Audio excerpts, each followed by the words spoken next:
नमस्कार, आदाब। News 5 AM Jamshedpur में आपका इस्तकबाल। आइए नज़र डालते हैं जमशेदपुर की खबर पर।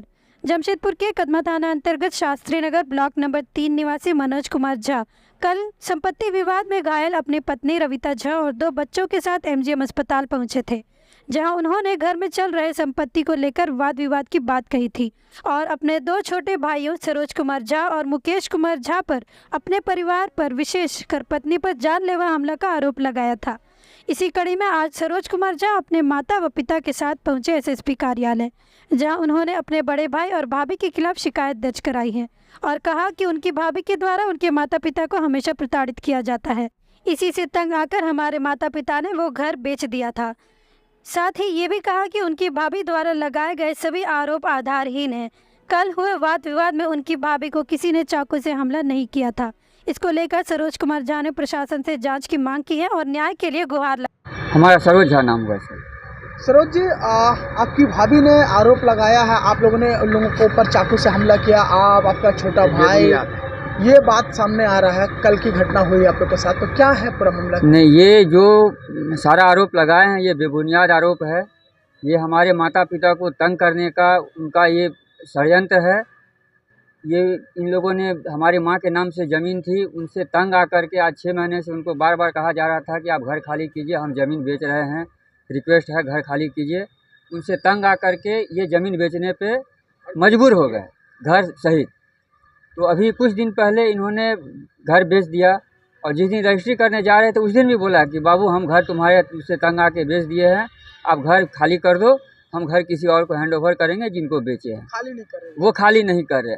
वो उसके बाद में 2 दिन 3 दिन बीता, वो फिर थाना प्रशासन येन तेन प्रकार परेशान करने लगे।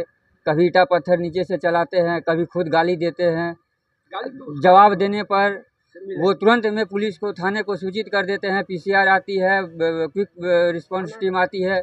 वो इन दोनों बेचारे, ये रिटायरमेंट है, इनका ब्रेन हैमरेज हुआ है, हमारी माँ का दोनों किडनी खराब हो चुका है, बेंगलोर से इलाज करवाती है। परेशान कर चुके हैं। इससे 1 महीना 1.5 महीना पहले भी ये उन्हीं के चलते ये एडमिट होकर के आई। कौन कर रहा? मनोज झा, उनकी पत्नी रविता झा और उनका एक बालक है शुभम झा उर्फ बिट्टू। वो काफ़ी उदंड प्रवृत्ति का है। इससे पहले 1 साल पहले मैं उसी मनोज झा और उसके परिवार की वजह से, वाइफ की वजह से मैं जमशेदपुर का घर छोड़ के गांव में अपने परिवार को ले गया। थाना में शिकायत किए आप लोग? इससे पहले कई बार शिकायत किए। हमारे पत्नी के साथ मारपीट किया, हमारे साथ मारपीट किया। 3 साल पहले मैं अपनी पत्नी और वाइफ खुद बच्चे को लेके यहाँ से घर से निकल के अपना गांव चला गया, वहीं रहने लगा। अभी किनसे मिलने आए फिर यहाँ? अभी यहाँ SP साहब से गुहार लगाने आए हैं कि ये जो झूठा आरोप चाकू का जो लगाया गया है कि चाकू से वार किया है, वहाँ PCR सामने थी, 3 कांस्टेबल थे, एक तिर्की साहब हैं कदमा थाने के, SI साहब हैं, वो भी थे। उनके सामने में वो बात कर रहे थे। इतने में ये तीनों चारों आकर के एक साथ, हमारा छोटा भाई वहीं चौकी पे लेटा हुआ था, उसके ऊपर टूट पड़े। मैं बीच बचाव करने गया, मुझे भी मारा पीटा गया। मतलब ये आरोप गलत है। और वहाँ के जो कांस्टेबल हैं वो मोबाइल से सारा रिकॉर्डिंग कर रहे थे सारा।